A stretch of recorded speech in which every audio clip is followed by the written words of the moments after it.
እኔ ትንሣኤና ሕይወት እኔ ነኝ፣ በእኔ የሚያምን ቢሞት እንኳ ሕያው ይሆናል ብሎ አነጋገራት ነው። አልዓዛር እህቶች ማርያም እና ማርታ የሚባሉ በቤታንያ የሚኖሩ ነበሩ። የጌታ ወዳጆች ናቸው ሦስቱም። ወንድማቸው አልዓዛር በታመመ ጊዜ ማርታና ማርያም ደብዳቤ ጽፈው ኢየሱስ ወይ ወዳጅ አልዓዛር ታሟል ብለው ነበረ። ዮሐንስ ወንጌል 11:1 ጀምሮ ስናነብ ክርስቶስ ግን 4 ቀን አሳልፎ መጣና ወዴት ቀበራችሁ አላቸው። አዳምን ለማዳን እንደሚመጣ ትንቢት በገነት እየተመላለሰ አዳም ወይ ወዴት ነው ያለህ ያለ ሐዋርያት ምን ብሎ ነው ያስተማሩ?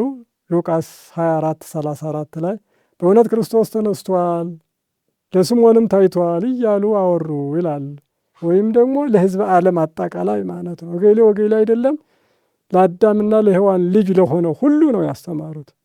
ሕዝበ ክርስቲያን ደግሞ ተቀብለው ምን አደረጉት? ግበሩ ተስካሬ እንዳለው ሉቃስ 22:20 ላይ መታሰቢያን አድርጉ ብሏቸዋል ሐዋርያት።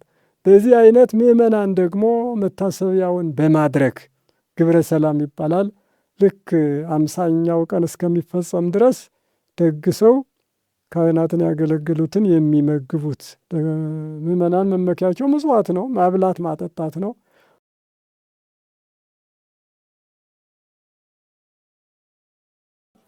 በስመ አብ ወወልድ ወመንፈስ ቅዱስ አሐዱ አምላክ። በቅድስት ሥላሴ ዘአምኖት መሐፀን በልዩ ሦስትነት አንድ አምላክ በሚሆኑ በአብ በወልድ በመንፈስ ቅዱስ ስም አምኜና ተማጽኜ ከህደከ ሰይጣን በቅድመ ዛቲ የቅድስት ቤተ ክርስቲያን በዚች በቅድስት እናቴ ቤተ ክርስቲያን ፊት ለፊት ሆኜ አንተ ሰይጣን እክህድሃለሁ፣ አንተ ስምየ ማርያም ሲሆን ለዓለመ ዓለም ለዓለሙ ለዚሁ ምስክሬ ለዓለሙ ዓለም ጌታ እናት የሆነችው ጽዮን ማርያም ናት። እግዚአብሔር አምላካችን በሰማይ በመላእክት የሚመሰገን በምድር በደቂቀ አዳም የተመሰገነ ይሁን። እግዚአብሔር ሰላምታ ይድረስላችሁ። እንደምን ሰነበታችሁ? በአፋ በውስጥ ያላችሁ የእግዚአብሔር ቤተሰብ የእመቤታችን የቅድስት ማርያም ቃል ኪዳን ልጆች፣ ዛሬ የምንናገረው ዘመነ ትንሣኤ በሚል ይሆናል። እግዚአብሔር አምላክ ሰሚ ጆሮና አስተዋይ አእምሮ ለሁላችን ያድለን። ዘመነ ትንሣኤ የሚባለው መጋቢት 26 ጀምሮ እስከ ሚያዝያ 30 ድረስ ይደርሳል። እያርግና እየወርዱ 39 ቀን ወይም 1 ወር ከ9 ቀን ነው ማለት ነው። ከዚህ ከመጋቢት 26 አይወርድም፣ ከሚያዝያ 30 አይወጣም። በእነዚህ በ35 ዕለታት ሲመላለስ ይኖራል። ትንሣኤ ተንሥአ ተነሳ ካለው ግስ የወጣ ጥሬ ዘር ነው። አነሳስ መነሳት ተብሎ ይተረጎማል። ለምሳሌ አንድ ነገር ወድቆና እንደዚሁም ጎስቁሎ ፈርሶ ከኖረ በኋላ ሲታደስ ሲሰራ ሲሻሻል ተነሳ ይባላል። የዚያ ለነገሩ ትንሣኤ ነው። እንዲሁም አንድ ሰው ሲኖር ደህይቶና ጎስቁሎ ኑሮ በራሱ ጊዜ ባይሆንም በልጁ በልጅ ልጁ ክብር ያገኘ ደግሞ ተነሳ ይባላል። ወድቆ ይነሱ በእጅ ዘግይቶ ይከብሩ በልጅ ይላሉ አባቶች።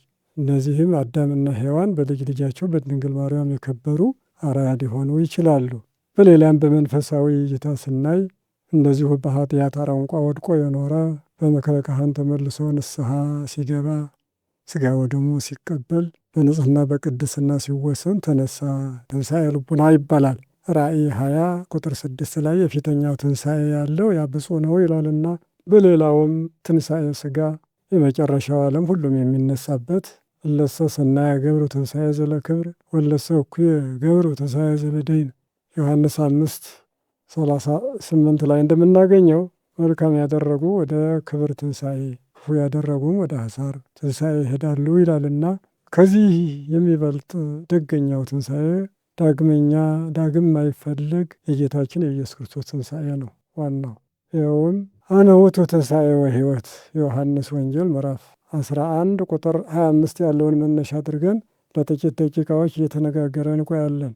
ወይቤላ እግዚእ ኢየሱስ አነ ውእቱ ትንሣኤ ወሕይወት ዘየአምን ብየ እሞኒ ሞተ ይሐዩ።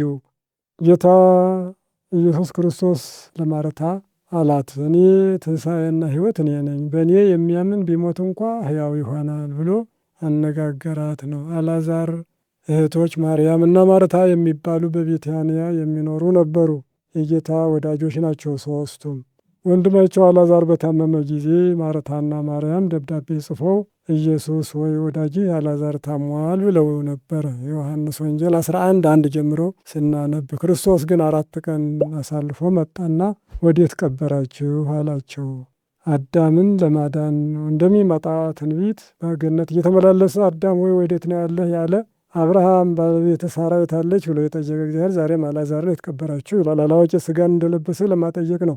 ብዙ ሲያለቅሱ አይቶም እንዲሁ አለቀሰ ነው የሚለው። ማርታ ማርያም ሲያለቅሱ ለወዳጅ ማልቀስ ይገባልና ክርስቶስም አለቀሰ ይላል። ወዲያውኑ አንተስ ብትኖር ኖሮ ወንድሜ ባልሞተም ነበረ ስትለው ሁሽስ ሀዩ የተነሳ ወንድምሽስ ይነሳል ይድናል አላት። እዋ አምር ከመ ይትነሳ አመ ትንሣኤ ሙታን በዳህሪት ዕለት አለችው። በኋለኛው ዘመን ሙታን ሲነሱ እንደሚነሳ አውቃለሁ አለች። እርሱም ወይቤላ እግዚ ኢየሱስ አነ ውእቱ ትንሣኤ ወሕይወት፣ ብታምኚስ ትንሣኤና ሕይወት እኔ ነኝ፣ ዕለተ ምጽአትን የሚጠብቅ አይደለም አላትና ከሚያለቅሱት ጋር አብሮ ሄደ። እያለቀሰ እንደ ማንኛውም እንዴት ይወደው እንደነበር አያችሁን ብሎ አይሁዶች እስኪያደንቁ ድረስ መቃብሩ ሲደርሱ ድንጋይ አንሱ አላቸው። አነሱ። እሱም አልዓዛር አልዓዛር ብሎ ተጣራ። አልዓዛርን አስነሳ ይላል። እንግዲህ አልዓዛርን አስነስቶ በአራተኛ ቀን አስከሬን የዕለት ወይም የኖሩትን ማስነሳት እንደሚቻል የትንሣኤና ሕይወት ነኝ ብሎ የነገረን ጌታችን ኢየሱስ ክርስቶስ ከእግረ መስቀሉ 500 ብቅ ከ600 ዝቅ የሚሉ ሙታን አስነስቷል። በዚህ ትንሣኤና ሕይወት መሆኑ ተረጋግጧል እና ትንሣኤውን ሐዋርያት በ3 ነገር አረጋግጠዋል። አንደኛ ጌታችን ራሱ በተናገረው እኔ ትንሣኤና ሕይወት ነኝ ብሎ ዝም ያለ አይደለም። ምክንያቱም ንስትዎ ለዝንቱ ቤተ መቅደስ በሳልስት ዕለት አነስኦ ዮሐንስ 2:19 ላይ ይህን ቤተ መቅደስ አንሱት እኔ በ3ኛው ቀን እሰራዋለሁ ሲል ውእቱሰ ይቤ በእንተ ቤተ ሥጋሁ፣ እሱስ ስለ ማኅደር ስለተባለ ስለ ሥጋው ተናገረ ይላል። እዚያው መልሶ ሲተረጉም ወአመ ተንሥአ እሙታን አይመሩ ወለቡ አርዳኢሁ፣ ከሙታን ተለይቶ በተነሳ ጊዜ ደቀ መዛሙርቱም አስተዋሉ ስለ ሥጋው እንደተናገረ። ዮሐንስ 10:18 ላይ ብውህ ሊተ አንበራሂ ወሲማ ወካይበ አንስአ ይላል እና እኔ ሥጋዬን ላኖራት ላስቀመጣት ከእኔ ማንም ሊወሰት አይችልም ብሎ ለሐዋርያት አስተምሮ ነበረ። አንበራሂ በመስቀል ሲማ በመቃብር ወካይበ አንስአ በትንሣኤ፣ በእኔ በፈቃዴ ይሰቀላለሁ፣ በፈቃዴ ሞቼ እቀበራለሁ፣ ግን በፈቃዴ እነሳለሁ ብሎ የሁሉም ስልጣን ባለቤት መሆኑን ለሐዋርያት አስቀድሞ ነግሮ ነበርና የተናገረው ለካ ለዚህ ነው ይነግረን የነበረው ብለው በጌታ ቃል አምነዋል። ሌላው ትንቢቱንና እንዲሁ ቃለ መጻሕፍትን በማንበብ ተረድተዋል። ወተንሥአ እግዚአብሔር ከመ ዘነቃህ እምንዋም መዝሙር 77 ቁጥር 64 ላይ እግዚአብሔር ከእንቅልፍ እንደሚነሳ ሰው ተነሳ። ወከመ ኃያል ወህዳገ ወይን፣ የወይን ስካር እንደተወው እንደ ኃይለኛ ሰው። ወይን ክረምት ምድር ላይ ይጥሉታል ውሃ እንዲጠጣ ግዘፍ እንዲነሳ፣ በበጋ ግን ዳስ ሰርቶ በላዩ ላይ ይሰቅሉታል። እንደዚሁ ያብባል ያፈራል፣ በተተከለ በ3 ዓመት ይደርሳል። ጌታችንም ከሰማይ ወደ ምድር ወርዶ የእኛን ሥጋ ለብሶ ማስተማር በጀመረ በ3 ዓመት ሥጋውን ደሙን ፍሬ ቅዳሴ የተባለውን ሰጥቶናልና የ7 ዓመት ጠጅ የጠጣ እስከ 3 ቀን ይሰክራል፣ ያስተኛል። ከ3 ቀን በኋላ ከስካር ነቅቶ ይነሳል። ጌታችንም 3 ቀን 3 ሌሊት ከርሰ መቃብር አድሮ ሞትን ድል ነስቶ ተነስተዋልና ወህዳገ ወይን አለ። ወቀተለ ጸሮ በድኅሬሁ በዘድኅሬሁ የሚል ይገኛል። በበኋላው በኩል በተተከለው መስቀል ሰይጣንን ገደለ እና በዚሁ አይነት ትንቢት ነበረ ማለት ነው። ምሳሌው ያዕቆብ 49 ያዕቆብ የተናገረው ነው። ዘፍጥረት 49 ቁጥር 9 ላይ ያለውን ይሁዳ እጓለ አንበሳ እምህዛትከ እርግ ሰከብከ ወኖምከ ከመ አንበሳ ወከመ እጓለ አንበሳ ወአልቦ ዚያነቅሐከ፣ የአንበሳ ደቦል ደስ እንዲያሰኝ ደስ የምታሰኝ ይሁዳ ሆይ ከከተማህ ወጥተህ አሕዛብን ማርከህ፣ ሰከብከ ወኖምከ ከመ አንበሳ ወከመ እጓለ አንበሳ፣ አንበሳ ስጋውን በልቶ ደሙን ጠጥቶ ከመደቡ እንዲተኛ አልቦ ዚያነቅሐከ፣ የሚቀሰቅሰው እንደሌለው አንተም በመቃብርህ ተነሳ ብሎ የሚቀሰቅስ የሚረዳህ የለም፣ በራስህ ትነሳለህ እንጂ ወተንሣእኩ በሥልጣነ ባሕቲቴ ይላልና። ስለዚህ በአንበሳ መሰለው ያዕቆብ ኢየሱስ ክርስቶስን። ፊሳልጎስ አንበሳ ጥበብ ሶስት ነው ይላል። አንደኛው አዳኞች ሲመጡ ገና በሽታ ያውቃልና ድኳውን በጅራቱ ይደመስሳል፣ ያጠፋል። ዋሻውን አግኝቶ እንዳይገድሉት በጅራቱ እየደመሰሰ እያጠፋ ወደ ዋሻው ይሄዳል። ስለዚህ አያገኙትም። ጌታም ሲጸነስ ያየው የለም። እስከ ምጽናት ሐመስ ሚካኤል ተልኮ ቢልም እንኳ ከዚያ በኋላ አላወቅም። ገብርኤል እስከ መቅደስ ትጸንሲ ቢልም ከዚህ በኋላ ያለውን አያውቁምና አጋንንትንም እንዳያውቁ ወለሌት ቃወማ ኃይል በየአእምሮ ሰወሮሙ፣ እንዳያውቁ ባለማወቅ ሰወራቸው አጋንንትን ይላል። ሕፃን ሲወለድ ሕፃናትን የጨረሱን ሄሮድስ ዛሬም በሄሮድስ አድሮ እንዲህ ያደረገ ዛሬም ብዙ ጽንስ ያበላሽ ነበርና ሰወረው ይላል። ሁለተኛ ጥበቡ ሲያንቀላፋ ዓይኑን ይገልጣል፣ ሲነቃ ደግሞ ዓይኑን ይጨፍናል አንበሳ። ሶሎሞን እንዲህ ያለ ጸባይ ነበረው ይባላል፣ ይታወቃል በታሪኩ። አንበሳም እንደዚሁ እንዲህ እንደሚያደርግ ክርስቶስም ሞተ ተብሎ ሲገነዝ ዝም ብላችሁ ትገንዙኛላችሁን አላቸው። ዓይኖቹን ገለጥለጥ አድርጎ ቅዱስ እግዚአብሔር ቅዱስ ኃያል ቅዱስ ሕያው ዘኢይመውት እያላችሁ ገንዙኝ ብሎ አስተምሯቸው እንዲህ እያሉ ገንዘዋል። ስለዚህ በስጋ የሞተ ወይም በመለኮት ደግሞ ሕያው መሆኑን አስረድተዋል ማለት ነው። ልክ እንደ አንበሳ ስርዓቱን ስላሳየ። ሶስተኛው ምልክት ወይም ደግሞ የአንበሳ ጥበብ አንበሳ እንደተወለደ እስከ 3 ቀን አንሳሳው ጠፍቶበት ይሰነብታል ይላል። በሶስተኛው ቀን አባቱ መጥቶ ጣሂሩን ያሰማል፣ ይተነፍስበታል። ያን ጊዜ ከአባቱ ኃይል ወስዶ ይንቀሳቀሳል። ጌታችንም 3 ቀን 3 ሌሊት ከርሰ መቃብር ካደረ በኋላ አብ አንሥኦ ለወልዱ ሙታን ይላልና አባቱ አስነሳው ስለሚል ወትንሣኤኩ በስልጣነ ባሕቲቱ። በሌላው አንቀጽ ጌታችን የአንበሳ ምሳሌ ብሎ ያዕቆብ የነገረን በእነዚህ አይተው ሐዋርያት ተረድተዋል ማለት። ሶስተኛው መቃብር ባዶ መገኘቱ ነው። ዮሐንስ ወንጌል ምዕራፍ 20 ቁጥር 5 ላይ ስናይ ማርያም መግደላዊት ባዶ መቃብር አግኝታ ድንጋይ የተንከባለለው አይታ ለጴጥሮስ ለዮሐንስ ስላነገረች ጴጥሮስና ዮሐንስም እየሮጡ መጥተው ሰበኑን ብቻ ነበር ያገኙት፣ ሌላ የለም። ስለዚህ መቃብር ባዶ በመሆኑ መስረጃ ነው። የሌሎቹ ግን እዚሁ አጥንታቸው ስጋቸው ይገኛል። የሌሎች ተከታይ ኢየሱስ ክርስቶስ ግን ፈጣሪ ስለሆነ መግነዝ ፍቱልኝ መቃብር ክፈቱልኝ ሳይል ሞትን ድል አድርጎ የተነሳ አምላክ ነውና መቃብሩ ባዶ ተገኝቷል። መቃብሩም አስቀድሞ ትንቢት የተነገረለት ታላቅ ነበረ። ከባለጸጎች ጋር መቃብሩን አደረገ። ኢሳይያስ 53 ቁጥር 9 ላይ ዮሴፍ ዘአርማትያስ ባለጸጋ ነበረ፣ ባለስልጣን ነበረ። ባለስልጣን በመሆኑ የአይሁድ ፍርድ ሽንጎ አባል በመሆኑ ከጲላጦስ ገብቶ ስጋውን ለመለመን ችሏል። በባለጸግነቱ ደግሞ በርስቱ የኢየሱስ ክርስቶስ ስጋ በማንወሩ ባለጸጋነቱ ታውቋል። ስለዚህ ነው ከባለጸጎች ጋር መቃብሩን አደረገ ተብሎ ትንቢት የተነገረው በዮሴፍ መቃብር በመቀበሩ፣ ባለጸጎች በሚቀበሩበት በተወቀረ ድንጋይ ላይ በመቀበሩ የባለጸጎች አለ። ኢሳይያስ 51 1 ላይ ድንጋዩን እናንተ ከጣላችሁበት እንዲሁም ደግሞ ከቆፈራችሁበት ጉድጓድ ውስጥ እናንተ ይህን ስታደርጉ ወደ እርሷ ተመልከቱ ይላል። አያይዞ ወደ አባታችሁ አብርሃም ወደ ወለደቻችሁ ሳራ ተመልከቱ ይላልና ያ መቃብር የተቆፈረበት ወይም ደግሞ ድንጋይ የተጣለበት ኢሳይያስ በዚህ አመላልሰው ተናግረዋል ማለት ነው። ሰቆቃወ ኤርምያስ 3:53 ጉድጓዱ ላይ ሕይወቴን አስቀመጡ በላዩ ላይም ድንጋይ አኖሩ ይላልና መክደኛውም ራሱ ድንጋይ እንደነበረ ኤርምያስ ደግሞ ሰቆቃው አመላልሰው ተናግረውታል። ይህ መቃብር የመጀመሪያው ቤተ መቅደስ ነበረ፣ ስጋው ደግሞ የተፈተተበት። ክርስቶስ ማርያም መግደላዊትን አትንኪኝ አላት ስለ ልብሰ ተክህኖ ስለለበሰ ካህን ይላል። ካህን ቀድሶ እንደወጣ አይዳሰስም፣ አይነካም። እሱ እጁን ዘርግቶ ይባርካል እንጂ እሱን ሚነካ ሚዳስስ የለም። ለዚያ አራያ ሊሆን ዘንድ ማርያም አትንኪኝ አላት። ቀድሶ የወጣ እሳተ መለኮት የለበሰ ካህን ነውና አራያውን ለመተው። ክርስቶስ ብቻ አይደለም፣ በዚህ መቃብር ውስጥ ጴጥሮስና ዮሐንስ ገብተው ወጥተዋል። ሊቀ ጳጳስና ኤጲስቆጶስ ምሳሌ ናቸው። በሌላው የገነዙት ዮሴፍና ኒቆዲሞስ ሰራኢ ካህንና እንደዚሁም ደግሞ ንፍቅ ቄስ ቀሳውስት ናቸው ማለት ነው። ስጋው በነበረበት በራስጌና በግርጌ ላይ የነበሩ መላእክት ሚካኤልና ገብርኤል ናቸው። እነዚህ ዲያቆናት ናቸው።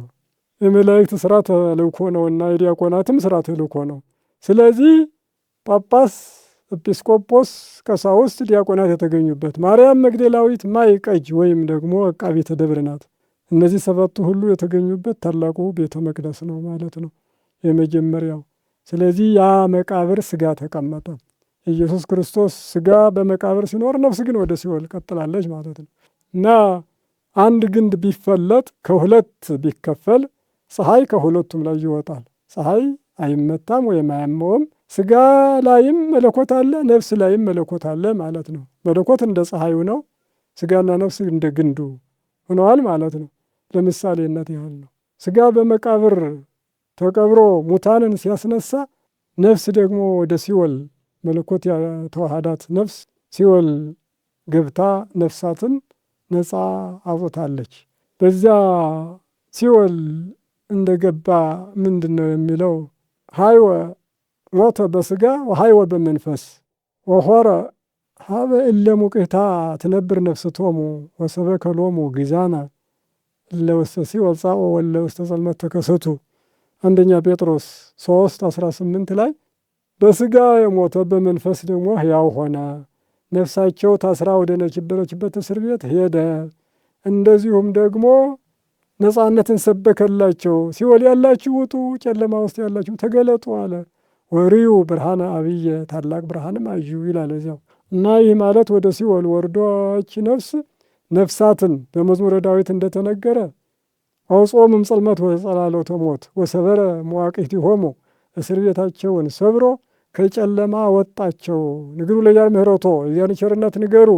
እስመ ሰበረ ኆኃተ ብርት የናሱን ብረት ሰብሯልና ወቀጥቀጠ መናስክተ ዘሐጺን የብረቱንም ቁልፍ ቀጥቅጧልና አውቶክፎሙ ፍኖተ ጀጋዮሙ ከበደላቸው መንገድ ተቀበላቸው በማለት ነቢዩ ዳዊት ምን ያህል መዝጊያ ምን ያህል ጠንካራ የብረት ናስ ወይም ደግሞ ሌላ መሰገጫ ኖሮ አይደለም፣ ግን ያጋንንትን ክፋትና የጨለማውን ጽናት ለመናገር የናሱን መዝጊያ ሰበረ፣ ቁልፉንም ቀጠቀጠ በማለት ክፍት አድርጎ ትቶታል ማለት ነው። የፈለገ መግባት ይችላል። ከዚያ የፈለገ ደግሞ በጻድቃን በነቢያት በመላእክት ቃል ኪዳን መውጣት ይችላል። እግዚአብሔር የሰበረውን ማንም ሊጠግነው ስለማይችል የሲኦልን ደጅ ሰባብሮ ጣለ። እዛ ገብቶ ነፍሳትን አወጣ። ስለዚህ ነው መኃልየ 6:1 ላይ ወትቢ አክሲጦስ ብሎ ያመጣል። አክሲጦስ ጉባኤ ነቢያት ጉባኤ ካህናት አይቴ ሖረ ወልድ ሁቺ ወንስሶ ምስሌኪ አይቴ ሀለፈ ወልድ ሁቺ ወንድምሽ ወልድ ኬት ሄደ ከአንቺ ጋር እንፈልገው ዘንድ ያለ ወይት ነው ብለው ነቢያት ካህናት ይጠይቋታል። እርሷም ምን ትላለች? ወልድ ሁየ ወረደ ውስተ ገነቱ ውስተ አብያተ አፈው ያስተጋብ ጽጌያተ። ወንድሜ ወልድ መንጋውን በገነቱ ያሰማራ ዘንድ የሽቱ መደብ ወዳለበት ወደ ገነቱ ወረደ አበባውን ይሰበስብ ዘንድ ትላለች። እና ይህ ማለት ወደ ገነት አሻገረ ነው። ከዚያ ከጨለማ አውጥቶ 5500 ዘመን ተዘግቶ የነበሩ ነፍሳትን በመስቀል ባሕረ እሳትን ከፍሎ ነፍሳትን ገነት እንዳወረሰ የሚነግረን ቃል ነው ማለት ነው። ወረደ ውስተ ገነቱ ወደ ገነቱ ወረደ፣ ውስተ አብያተ አፈው ይራይ ገነተ ወያስተጋብ ጽጌያተ በገነቱ ያሰማራ ዘንድ አበባውንም ይሰበስብ ዘንድ። አበባ የተባሉ ነፍሳት ናቸው ማለት ነው።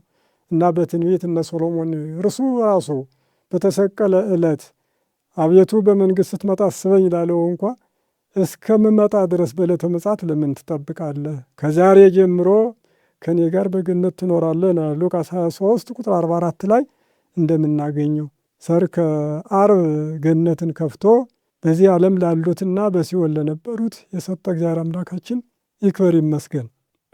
እግዚአብሔር ንጉሠ ነገሥት ነውና አንድ ሽፍታ በአንድ አገር ቢኖር እየማረከውንም የሰረቀውንም ወስዶ ዋሻ ውስጥ ይደብቃል። ንጉሡ ካወቀ ግን ዘምቶ ሽፍታውን አስሮ የተደበቁ ንዋያትን ወደ ቤተ መንግሥቱ ይመልሳል። ጌታችንም እንዲሁ ነው ያደረገው። ዙፋኑን መስቀሉን ከያዘ በኋላ ያ ሽፍታ ዲያብሎስን አስሮ በዋሻ ሲኦል ውስጥ የተዘጉ ንዋያትን ወደ ገነት ቤተ መንግሥቱ እግዚአብሔር መልሷቸዋል ማለት ነው። እና በዚሁ አይነት መቃብሩ እና በተቀዳሚ የተደረገው ይህ ነው። በዚህ በቀዳም ስዑር ሶሎሞን ሲነበብ ሌሊት የሚያጥነው ቄሱና ዲያቆኑ የሚያሳዩት ታሪክ አለ። ወደፊት እንደ ሁል ጊዜ ተቀራርቦ ማሳጠን ሳይሆን ያ ዲያቆኑ ይሸሻል፣ ቄሱ ደግሞ በርቀት ይከተለዋል። ከተከተለ ግን በጧፉ ይገርፈዋል። ይህ የምን ምሳሌ ነው ቢባል ጌታችን ዲያብሎስን መድረሻ ሰጥቶ እንዳሳደደውና እንደዚሁ ደግሞ እንዳጠፋ የሚነግረን ታሪክ ነው። በመጽሐፍ ጽሑፍ ብቻ ሳይሆን በዓይን እይታም እንድንማማር አባቶቻችን በመጻሕፍት መስርቶ ይነግሩናል ማለት ነው። እና በዚሁ አይነት ነው እንግዲህ ትንሣኤውን የተረዱት በእነዚህ አይነት ከሆነ የተሰበከው ግን በአራት ወገን ነው። አንደኛ መላእክት ሰብከዋል። ማቴዎስ 28 ቁጥር 5 ጀምሮ ስናነብ እስመ መልአከ እግዚአብሔር ወረደ እምሰማይ፣ እግዚአብሔር መልአክ ከሰማይ ወርዷልና የምድር ንጹሕ ውስታ ሆነ ይላል። መልኩ እንደ መብረቅ ልብሱ ደግሞ እንደ በረዶ ነጭ ነበረ ይላል። መልኩ እንደ መብረቅ ተፈጥሮ ብሩህ መልአክ ነውና ልብሱ ነጭ ነበር ማለት ወርሃ ትፍሲት ወርሃ ተሐድሶ ነው የሚመጣው የደስታ ዘመን ነው ሲል ነጭ ለብሶ ታይቷል። ወተሃውኩ እለያቅቡ መቃብረ እምገመ ከግርማው የተነሳ መቃብሩን የሚጠብቁ ደነገጡ ፈሩ ይላል። እግዚአብሔር እንዳለው ንጉሠ ነገሥት ነውና አይሁዶች ሳያውቁት ያከብሩታል። ንጉሥ ነውና ብቻውን ማደር አይገባም፣ ዘበኞች ይመደቡለት ብለው ሲያስጠብቁ እንዳደሩ ንጉሡ በወታደሮች ተከቦ ነው ያደረ። እንደገና በመላእክት ደግሞ ታጀበ፣ የሁሉ ፈጣሪ ነውና። በዚሁ ደነገጡ። ወኮኑ ከመ አብድንት ነው የሚል ነፍስ አልተለያቸውምና እንደ በድን አለ። በዚሁ አያይዞ ለነፍሳት ነው ወይቤሎሙ ይትፍሩ አንትንሰ ከመ ኢየሱስ ኀዘ ተሰቅለ ተሐስሳ፣ እናንተስ የተሰቀለውን ኢየሱስን እንድትፈልጉ አውቃለሁ፣ ወተንሥአ በከመ ይቤ እንዳለ ተነስቷል አላቸው ነው የሚለው። እና መላእክት ሰብከዋል ማለት ዋንኰርኰራ ለኢትይብነ ወነበረ ዲቢሃ፣ አይችን ድንጋይ አገላብጦ በላይዋ ላይ ተቀመጠ። መልአኩ በውጭ ነው በስተ መቃብር ውስተ ውጭ። ክርስቶስ መቃብር መግነዝ ፍቱልኝ መቃብር ክፈቱልኝ አላለም። በድንግልና ተጸንሶ የተወለደ አምላክ በድንግልና አሁንም ደግሞ በሕቱም መቃብር ይነሳል፣ በሕቱም ቤት ይገባል። መለኮት ነውና ረቂቅነቱን ለማሳየት ነው። አሁን መልአኩ ከመቃብር ውጭ ሆኖ በድንጋይ ላይ ተቀምጦ ኑ ተመልከቱ መቃብሩ ባዶ ነው፣ ማረጋገጫው ይህ ነው ብሎ ሲያሳይና እንደተናገረ እነሳለሁ ብሎ እንደተናገረ ተነስቷል ብሎ ትንሣኤውን ለሴቶች እንደሰበከ ነው። ማርቆስ 16:5 ጀምሮም ይሄ ነው። ሥጋው በነበረበት በስተቀኝ የተቀመጠ አንድ ጎልማሳ ነጭ የለበሰ አዩ ነው የሚለው ሴቶች። ያም ምንድን ያለ ሕያውን ከሙታን ጋር ለምን ትፈልጋላችሁ? እሱ እንደተናገረ ተነስቷል፣ በዚህ የለም። ሁሩ ንግርዎሙ ለአርዳኢሁ ወለጴጥሮስ የሚል ጨምሯል በዚህ በማርቆስ። ለደቀ መዛሙርቱና ለጴጥሮስ ንገሩ። ለምን ጴጥሮስን አነሳ ቢሉ 3 ጊዜ ክዶ ነበርና እኔንማ አልተቀበለኝም፣ ንስሐዬን አልተቀበለም ብሎ ወደኋላ እንዳይሄድ እንዳይፈራ እንዲሁ ለመደፋፈር ጴጥሮስን አነሳ። በሌላውም ጴጥሮስ ርዕሰ ሐዋርያት ነውና ሌሎችን ይዞ እንዲሄድ እንዲጠነክር ለአርዳኢሁ ወለጴጥሮስ ለጴጥሮስና ለደቀ መዛሙርቱ ንገሯቸው ብሎ መልአኩ አስተማራቸው ማለት ነው። በዚሁ በሉቃስም እንዲሁ 2 መላእክትን አዩ። በውስጥ በውጭ አይልም። ማቴዎስ በውስጥ በውጭ ነው ያለ። ማርቆስ ደግሞ ሥጋው በነበረበት በስተቀኝ በውስጥ ነው መልአኩ ያናገራቸው። ሉቃስ ደግሞ በውጭም በውስጥም ሳይል 2 መላእክትን ብቻ አዩ። የሚያንጸባርቅ ልብስ ለብሰው ነበረ ካለ በኋላ እንዲሁ ለምን እንዲሁ ትፈልጋላችሁ? እሱ ተነስቷል። ቃሉ ተመሳሳይ ነው የአራቱ ወንጌላውያን ሁሉ። ዮሐንስ 20 ቁጥር 1 ወእሑድ ሰንበት መጻት መግደላዊት ማርያም ብሎ ደግሞ እሷም ገሰገሰች ወረከበት እንኩርኩረ፣ የተንከባለለ ድንጋይ ባዶ መቃብር ብቻ አገኘች። እዚያው ቁማ ስታለቅስ ግን ወርየት ክልኤተ መላእክት ይነብሩ አሃዱ ትርአሰ ወአሃዱ ትርጋጸ፣ አንዱ ትራስ አንዱ በራስጌ አንዱ በግርጌ ተቀምጠው 2 መላእክትን አየች ነው። አንቺ ለምን ታለቅሻለሽ? ምን ያስለቅስሻል? ብለው አጽናኗት። እነርሱ ወደሚሰግዱባት ወደ ጀርባዋ ዘወር ስትል ኢየሱስ ክርስቶስን አየች። እዚህ በኋላ ኢየሱስ ክርስቶስን ያገኘችው። አሁን መላእክት አጠቃላይ በአራቱም ወንጌላውያን እንደምናየው ለሴቶች ትንሣኤን መጀመሪያ ያስተማሩ የመከሩ መላእክት ናቸው ማለት ነው። በሁለተኛ ከመላእክት የተማሩ ሴቶች ናቸው ማለት ነው። ማቴዎስ 28:1 ላይ ሰርከ ሰንበት ለጸብአ አይሁድ ማርያም መግደላዊት ወካልኤታሂ ማርያ፣ ሁለተኛይቱ ማርያና ማርያም መግደላዊት ቅዳሜ ማታ ለእሑድ አጥቢያ ያዘጋጁትን ሽቱ ይዘው ሥጋውን ሊቀቡ መጡ። የረአያ መቃብር ላይ ዘንድ ድንጋይ ማን ያስነሳን እያሉ ይጨነቁ ነበር ነው የሚለው። ማታ ጀምሮ እንደተመለሱ ነው የሚነግረን ማቴዎስ። ማታ ሰርከ ሰንበት ለጸብያ ሆድ ቅዳሜ ማታ ዕለቱን ይነግረናል። ማርቆስ ደግሞ ሶበ ሰረቀ ፀሐይ ነው የሚለው። ሴቶች እንዳለ ሆነው እነዚህን ቆጥሮ ሶበ ፀሐይ በወጣ ጊዜ ይላል። ምን ለማለት ነው? ማታ ጀምሮ እስከ ጠዋት ድረስ ሲመላለሱ አደሩ ለማለት ነው። እና እንቅልፍ አላዩም።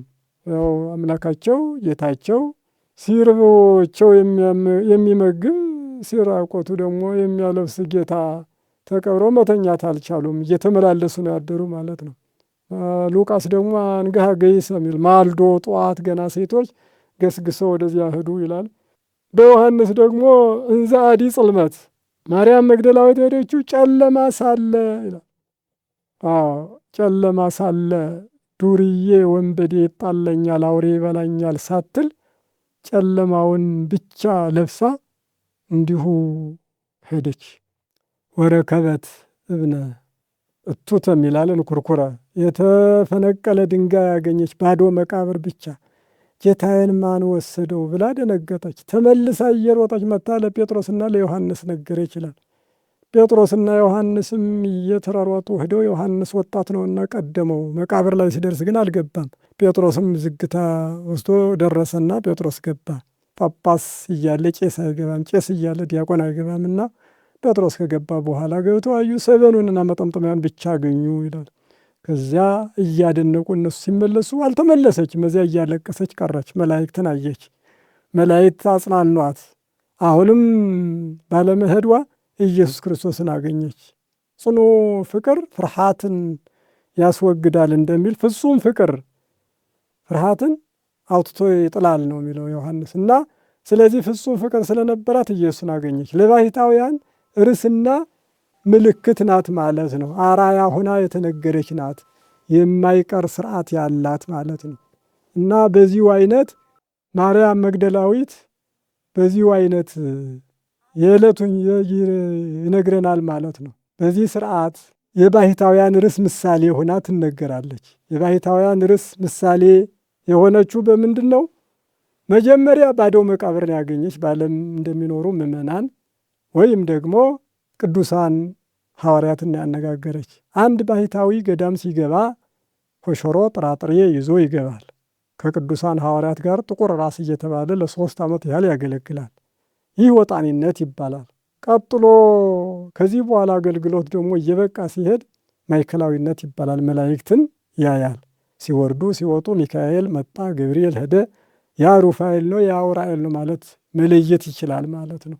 ማዕከላዊነት ነው። እንደገና በሶስተኛ ደግሞ ከዚህ በላይ ሲሄድ ደግሞ እንደገና አሁንም ፍጹምነት ይደርሳል ማለት ነው። ማርያም መግደላዊት ኢየሱስ ክርስቶስን አየች፣ ፍጹምነት ደረጃ ደረሰች ማለት ነው። ያ ፍጹምነት ደረጃ መግደላዊት ማርያም ከዚያ ደርሳ ኢየሱስ ክርስቶስን አናገረች። ማርያም መግደላዊት ለመነኮሳት አራያ ናት፣ ምሳሌ ናት እንዳለ ሁሉ ያ ለባሕታውያን ወጣኒነትን፣ ማዕከላዊነትን፣ ፍጹምነትን አስተምራለች ማለት ነው። ሁሉም ከእሷ ሊማሩ ይገባል። ሌላው ሶስተኛ ያስተማሩ ሐዋርያት ናቸው። ሐዋርያት ምን ብለው ነው ያስተማሩ? ሉቃስ 24:34 ላይ በእውነት ክርስቶስ ተነስቷል፣ ለስምዖንም ታይቷል እያሉ አወሩ ይላል።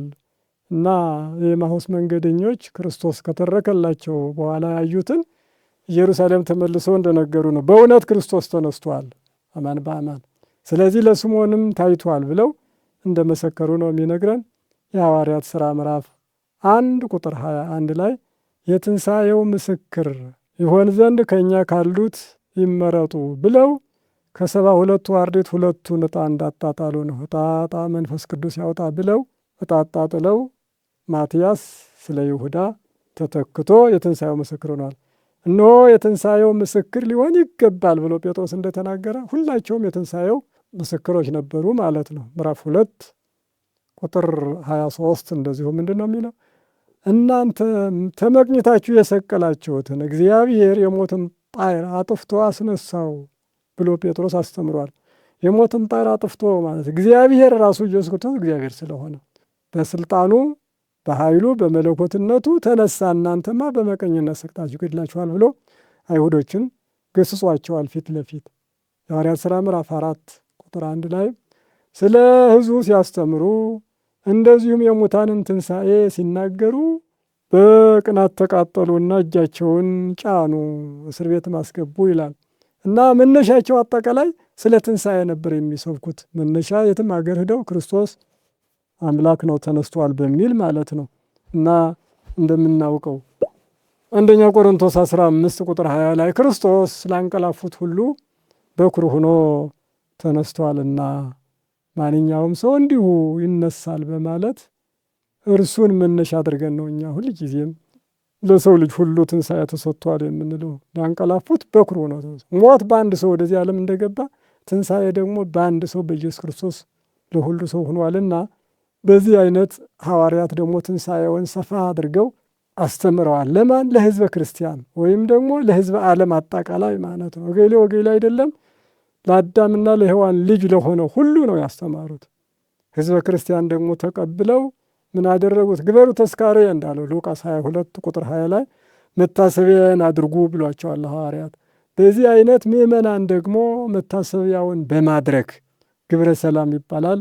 ልክ 50ኛው ቀን እስከሚፈጸም ድረስ ደግሰው ካህናትን ያገለግሉትን የሚመግቡት። ምእመናን መመኪያቸው ምጽዋት ነው፣ ማብላት ማጠጣት ነው። ይህን ያደርጋሉ። የቻለ የደብሩን አጠቃላይ ካህናት፣ ያልቻለ 5ቱን ቀዳሲያን፣ ያልቻለ አንድ ቄስ ስብሐት የሚል አንድ ምስክር ዲያቆን ይዘው ይጋብዛሉ ማለት ነው። ግብረ ሰላም ይባላል። ይህን ምእመናን እያደረጉ ከሐዋርያት ጋር እኩል ይካፈላሉ ማለት ነው። በዚሁ አይነት ጌታችን ራሱ መግቧልና ነው።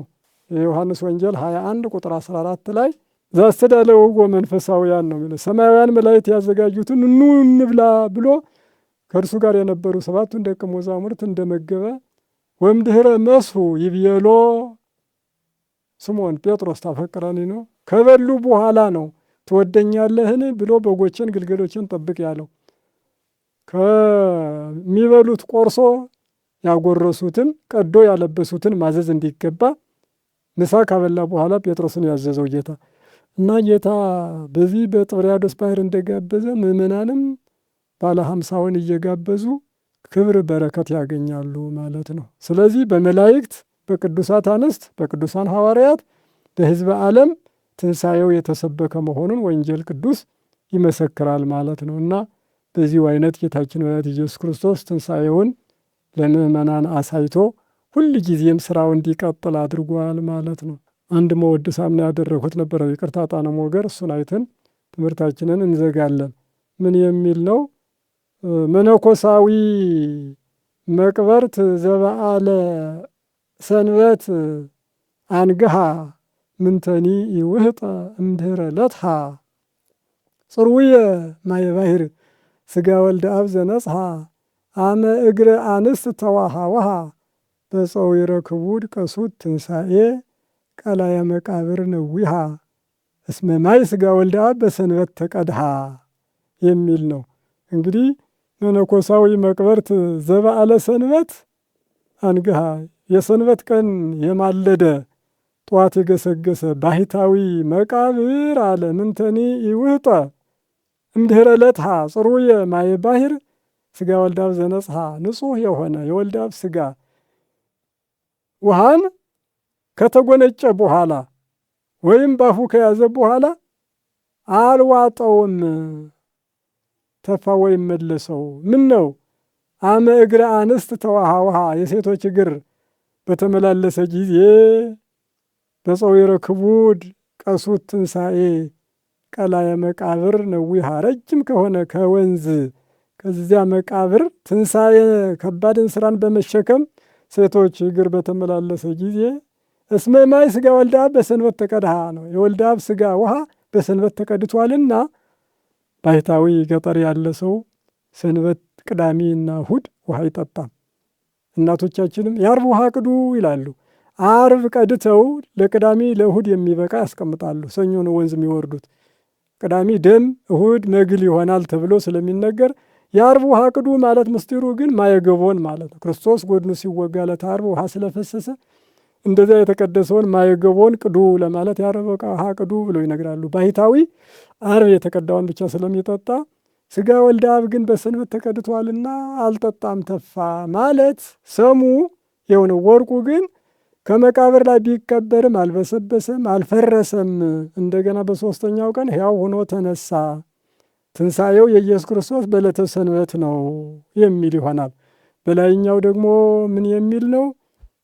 በዓለ ጸጋ አምላክ ለፋሲካ አመ ትገብር ምሳሐ ነዳየ ሥጋ አዳም ዘበአበሳሁ ነስሐ ነዋ ተሐስየ ወተፈስሐ አምጣነ ደምከ ኮነ ቀይሃ ጸብሃ ወሥጋከ ማዕደ ስፉሃ የሚል ነው።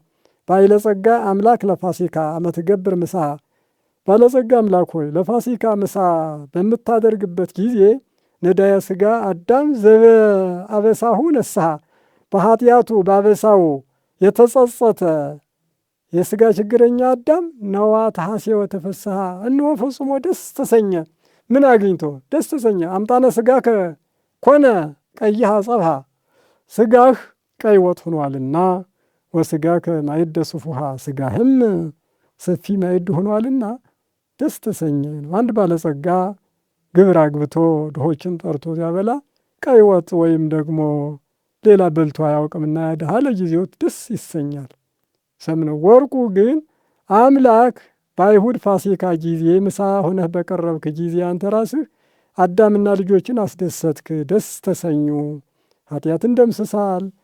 ሥጋ ደምህ ቀይ ወጥ ሁኗል ማለት ሥጋህም ማዕድ ሁኗል ማለት ክቡር ደምህ ቅዱስ ሥጋህ ለዘላለም እየተፈተተ እየተቀዳ ለምእመናን ምግብ መጠጥ ሆኖ ለዘላለም ይኖራልና ፈጽመህ አዳንካቸው የሚለውን ለመናገር ያህል ነው። የትንሣኤው ረድኤትና በረከት ፍቅርና ሰላም እንዲያድለን ቅዱስ ፈቃዱ ይሆንልን። የተማርነውን በልቦናችን ያሳድረን። ይብቃን፣ ይቆየን።